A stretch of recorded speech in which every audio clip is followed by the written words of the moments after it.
Christ Triumphant, January 7th, Daily Devotional by Ellen G. White. Our choices determine our destiny.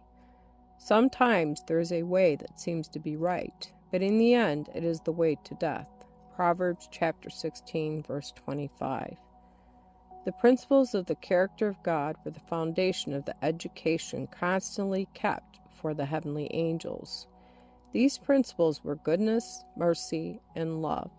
Self-evidencing light was to be recognized and freely accepted by all who occupied a position of trust and power. They must accept God's principles and convince all who were in the service of God, through the presentation of truth and justice and goodness, that this was the only power to be used. Force must never come in. These principles are to be the great foundation of education in every administration on the earth. The rules given by God are to be observed and respected in every church. God has enjoined this. His government is to be moral. Nothing is to be done by compulsion. Truth is to be the prevailing power. All service is to be done willingly and for love of the service of God.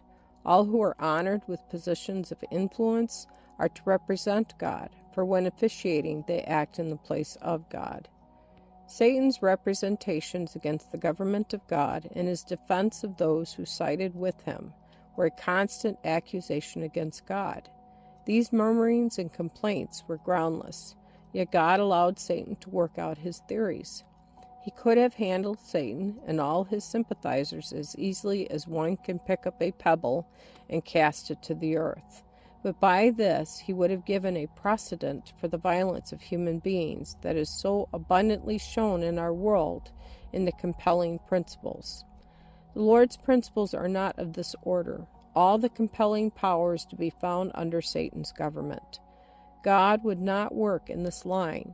He would not give the slightest encouragement for any human being to set himself up as God over another human being and cause him mental or physical suffering.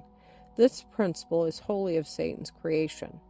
In the councils of heaven, it was decided that principles must be acted upon that would not at once destroy Satan's power, for it was God's purpose, to place things upon an eternal basis of security. God's order must be contrasted with the new order after Satan's devising. The corrupting principles of Satan's rule must be revealed. The principles of righteousness expressed in God's law must be demonstrated as unchangeable, eternal, perfect.